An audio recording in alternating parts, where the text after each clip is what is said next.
വിവരാവകാശ നിയമത്തെപ്പറ്റി വിമല കോളേജിൻ്റെ MSW വിദ്യാർത്ഥിനികൾ ഇത്തരത്തിലുള്ളൊരു ഷോർട്ട് ഫിലിം ചെയ്യുന്നു എന്നറിയുന്നതിൽ വളരെയധികം സന്തോഷമുണ്ട്. കാരണം വിവരാവകാശ നിയമം ഏറ്റവും ഒരു ഇപ്പോക്ക് മേക്കിംഗ് ആയിട്ടുള്ള ഏറ്റവും ചരിത്രം സൃഷ്ടിക്കാൻ സാധ്യതയുള്ള ഒരു ആക്റ്റാണ്. പക്ഷെ എന്നാൽ പോലും നമ്മൾ ജനസാമാന്യത്തിന് ഇതിനെപ്പറ്റിയുള്ള അവബോധം ഇപ്പോഴും കുറവാണ്. ഇതിനെപ്പറ്റി അറിയാവുന്ന കുറച്ച് പേരാണെങ്കിൽ ഇതിൻ്റെ ആ ഒരു ഗുണഫലങ്ങളെക്കാൾ കൂടുതൽ അതിനെ ഒരു ഉദ്യോഗസ്ഥരെ ബുദ്ധിമുട്ടിക്കാനുള്ള ഒരു ഉപകരണമായിട്ടാണ് അതിനെ ഉപയോഗിക്കുന്നത്. അപ്പോൾ നമുക്ക് വേണ്ടത് പബ്ലിക്കിന് ഇതിനെപ്പറ്റി ഒരു നല്ല അവയർനെസ് കൊടുക്കുക. എന്നാൽ മാത്രമേ ബേസിക്കലി ഇതിൻ്റെ ഒരു പൊട്ടൻഷ്യൽ എന്ന് പറയുമ്പോഴത്തേക്ക് കറപ്ഷനെ പൂർണ്ണമായിട്ട് നമ്മുടെ ഗവൺമെൻറ് സിസ്റ്റത്തിൽ നിന്ന് തുടച്ചു മാറ്റാനുള്ള ശക്തിയുള്ള ഒരു ലെജിസ്ലേഷനാണ്. പക്ഷേ ഇതിനെ ആ മുഴുവൻ പൊട്ടൻഷ്യൽ നമുക്കത് റിയലൈസ് ചെയ്യാൻ പറ്റിയിട്ടില്ല. പിന്നെ രണ്ട് കാരണങ്ങളാണ് ഇതിനകത്ത് പ്രധാനമായിട്ടുള്ളത്. ഒന്ന്, നമുക്ക് പബ്ലിക്കിനിടയിൽ അതിനകത്ത് വേണ്ട ഒരു അവയർനെസ് വന്നിട്ടില്ല. രണ്ട്, ഗവൺമെൻറ് സിസ്റ്റം ഇത്ര കണ്ട് ട്രാൻസ്പെറൻസിക്ക് ഇപ്പോഴും സജ്ജമല്ല. നമ്മളൊരു ഗവൺമെൻറ് ഓഫീസിലൊരു ഇൻഫർമേഷൻ ചോദിക്കുമ്പോൾ ആ ഇൻഫർമേഷൻ കൊടുക്കാൻ പലപ്പോഴും അവിടെ ആ ഇൻഫർമേഷൻ ഉണ്ടാവണമെന്ന് തന്നെ ഇല്ല. പിന്നെ ചിലപ്പോഴൊക്കെ ഫയൽ മിസ്സിംഗ് എന്ന് പറഞ്ഞിട്ടൊക്കെയാണ് ഇതിനുള്ള മറുപടികൾ വരുന്നത്. കാരണം അപ്പോൾ രണ്ട് കാര്യങ്ങളാണ് വേണ്ടത്. ഒന്ന്, പബ്ലിക്കിലുള്ള അവയർനെസ്, അതോടൊപ്പം തന്നെ ഗവൺമെൻറ് സിസ്റ്റംസ് കുറച്ചും കൂടെ കുറ്റമറ്റതാക്കുകയും സുതാര്യമാക്കുകയും ചെയ്യുക. പിന്നെ ഇൻഫർമേഷൻ അത് കോഡിഫൈ ചെയ്യേണ്ട രീതിയിൽ, അതിനെ പ്രോസസ്സ് ചെയ്യേണ്ട രീതിയിൽ ഇൻഫർമേഷനെ സജ്ജമാക്കുക. എന്നാൽ മാത്രമേ ഈ ലെജിസ്ലേഷന് അതിൻ്റേതായിട്ടുള്ള ആ പൊട്ടൻഷ്യലിലേക്ക് അതിനെ കൊണ്ടുപോകാനെത്തുള്ളൂ. അപ്പോൾ തീർച്ചയായും ഈ ഷോർട്ട് ഫിലിം ജനങ്ങളിലുള്ള ഇതിനെപ്പറ്റിയുള്ള ഇൻഫർമേഷൻ കൂടുതലായിട്ട് കൊടുക്കുന്നതിനും അവബോധം കൂടുതലായി സൃഷ്ടിക്കുന്നതിനും ഏറ്റവും സഹായകരമായിരിക്കും. ഈ ഒരു സംരംഭത്തിന് എൻ്റെ എല്ലാവിധ ആശംസകളും.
ഹലോ,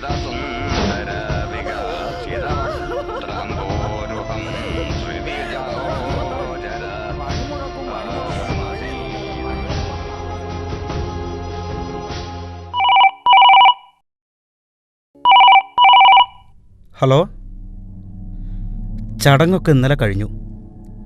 ബൈക്കിൽ നിന്ന് തലയിടിച്ച് വീണതാ. റോഡിൻ്റെ കാര്യം ഈ പറഞ്ഞ പോലെയല്ലേ, അവൻ്റെ സമയമായി. അല്ലാണ്ടെന്താ. ശരി.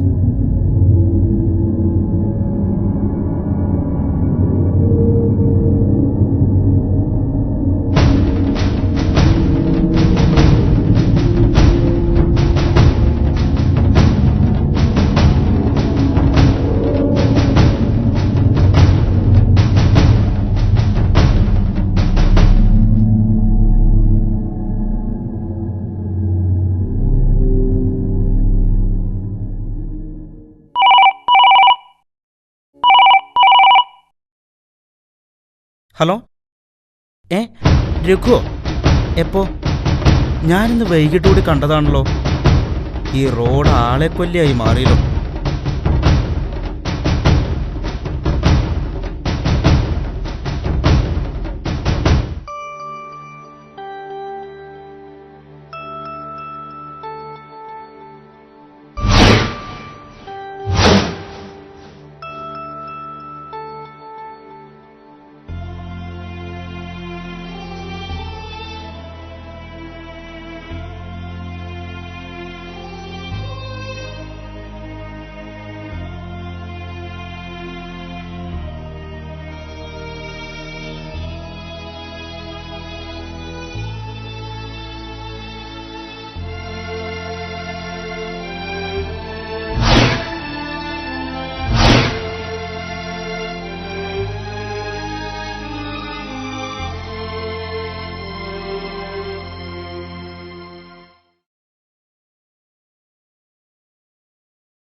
എന്തേ?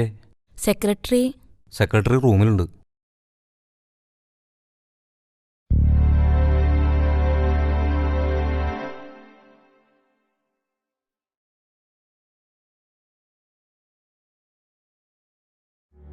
ഇത് കഴിഞ്ഞൊരു മാസത്തിലെ പത്രവാർത്തകളാണ് സർ. നിരവധി പേരാണ് അപകടങ്ങളിൽ മരിച്ചിരിക്കുന്നത്. അതിന് ഞാനെന്താ ചെയ്യേണ്ട കുട്ടി? 2 വർഷം മുൻപേ പൂർത്തിയാകേണ്ട റോഡ് പണി അതിനിയും കഴിഞ്ഞിട്ടില്ല. എന്താ കാരണമെന്ന് അറിയണമെന്നുണ്ട് സർ. സെക്ഷനിൽ ആളൊന്നും ഇവിടെ ഇല്ല. ആള് മറ്റന്നാ വരും. മറ്റന്നാ വന്നാ മതി. ഹലോ, ആ അതെ, ആ